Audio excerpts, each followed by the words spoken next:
Hey guys, well, I've been feeling kind of shitty today. I got up this morning. Well, last night I felt pretty bad already. I don't know, I ate something at the hotel here in town and it definitely didn't agree with me. I didn't even have supper last night, went to bed, I don't know, 10 o'clock or something. Got up this morning, no power, no water in the house.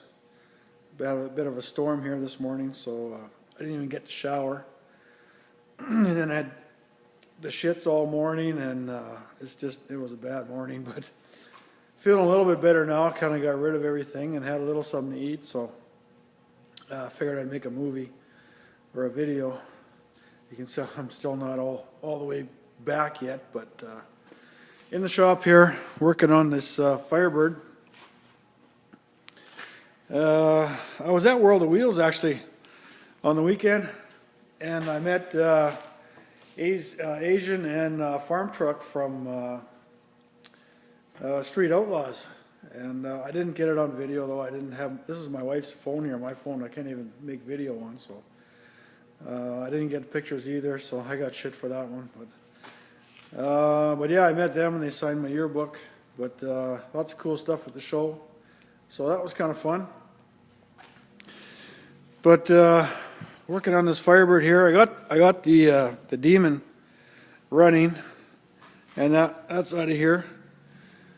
But since then, I got this new welding cart from Snap-on.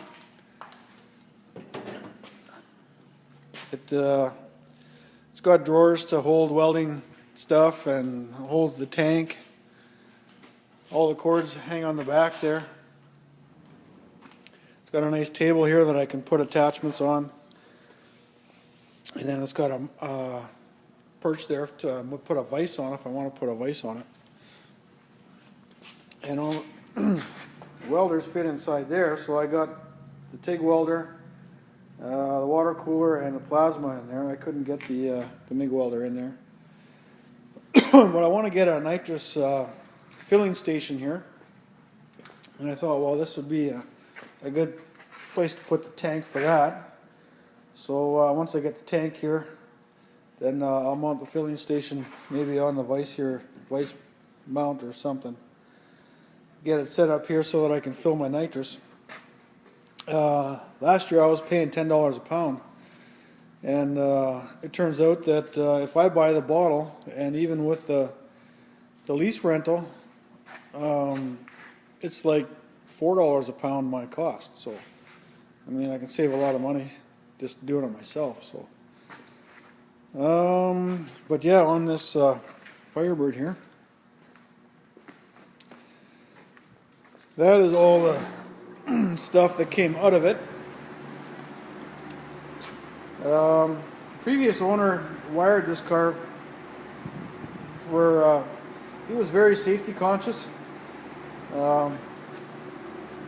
really too safety conscious. He had nitrous fuel pressure cutoff switches. He had a switch in here that would shut the fuel pump off if the oil pressure dropped below a certain pressure. I mean, it's a good idea, I guess. You know, if the motor blows or something, then the fuel pump won't keep running. But I mean, there's so much stuff to go wrong, and the only other thing is he's the only one that knew how to diagnose a problem, if there was one. And even if there was one, I'm not sure he would know how to diagnose it. There was just so much going on in this car. It's for electrical. Nobody else could figure it out, so we cleaned it all up. This is all the wiring out of the Roadrunner.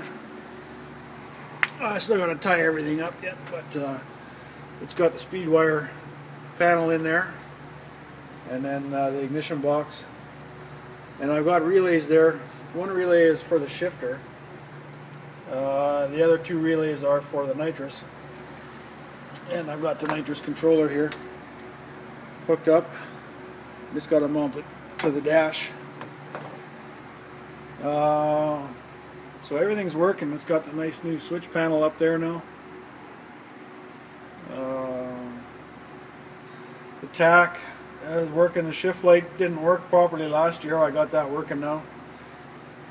So I've been working on this here for the last, I don't know, week or so. So it's almost done. Right now I'm just wiring in the nitrous. I got this weather pack connector here.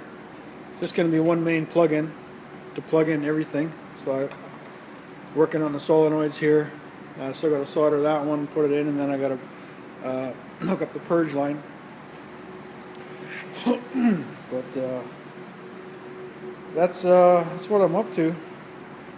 Really not a lot exciting going on yet, but once I get this thing running, I think I'll do a little bit of a little engine purge for you. Maybe we'll get some flames coming out. And and then I got this other motor here. This is the I think it's a 489 or something like that. That I got a video on where the lifter broke and got embedded in the block. So that's all fixed up now. And there's another car coming for that as soon as I'm done with the Firebird here. I'll get that one in.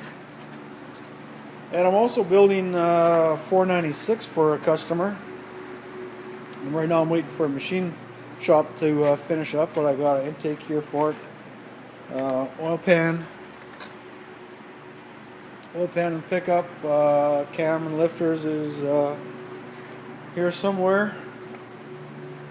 And I got the cam and lifters in for my motor. Oh, cam and lifters are in this box, I think.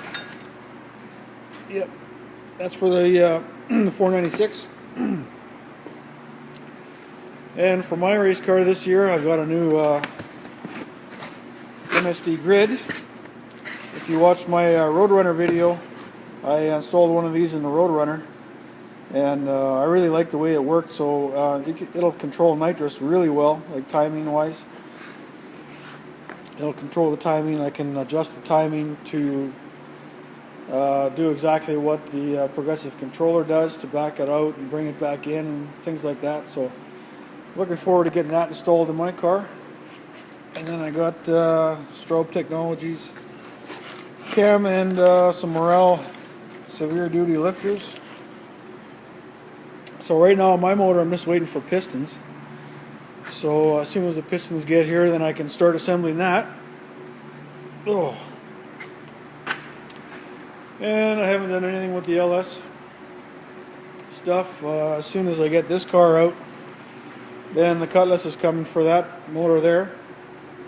And then I can get the Chevelle in to put that motor and transmissions down in the corner there. Get that installed. The differential is right here for the Chevelle, which is all set up and ready to go. But so yeah, there's stuff happening, that's for sure. So things are getting done. And gasoline, he gave me shit. We're buddies, eh? And he stopped in here. Oh, about a month ago, I guess. He was on his way to BC, and he stopped in for a little short visit, and he's always giving me shit. He says, how come you never doing any videos? He says, I want to know what's going on with you. And so, I apologize for not doing videos, but when I get involved in a job, sometimes I just forget that, other people want to see what I'm doing, so I just kind of go ahead and do what I got to do. So even when I'm racing, I don't think of doing videos when I'm out racing. I just, go racing. But, so, sorry for that, but, yeah, he was giving me shit on Facebook there about, we need to see some more stuff. And, the people that want, that watch your videos want to see what you're doing. And, so I guess the stuff that I do here is kind of interesting to some people, but, I don't know, all the action is really on the racetrack for me. So this is just day-to-day, it's my job. So to me, it's just more like work. But I'll try to make more videos and show you guys what I'm doing here. And I'll see if I can get a shot of that Dodge Demon running here at the end of this video. That one I didn't get much video on because I really didn't enjoy that job, and I didn't take you long on that one because it was very tedious. But I'll see if I can show you that one running, and really that's all I got for now. I'll carry on with this thing and with this Firebird here. I'll get that wiring finished up and I'll get that running, and I'll get another video of that thing running when it's all together and show you how it looks when it's all neatly tied up. And you know, right now it looks kind of like a disaster, but you know, the guy that wired this car, he must have really known relays, because everything he did had a relay. We got relays for everything: fan, water pump, nitrous solenoid, shift solenoid off, and then another shift one, window switch, power retard. Like, so much unnecessary stuff. It's unbelievable. It's a nice switch panel, but, and then the nitrous purge button here, and then he had, you know, switch set. I don't really know what that did. Starter saver, RPM activated switch, RPM activated window switch. You know, it's okay to be safe and to wire your car safely, but I don't know, it's kind of just unbelievable. So we'll get this all sorted out and get this car working good, so that if there ever is a problem, it won't be hard to diagnose, and everything will function as it should.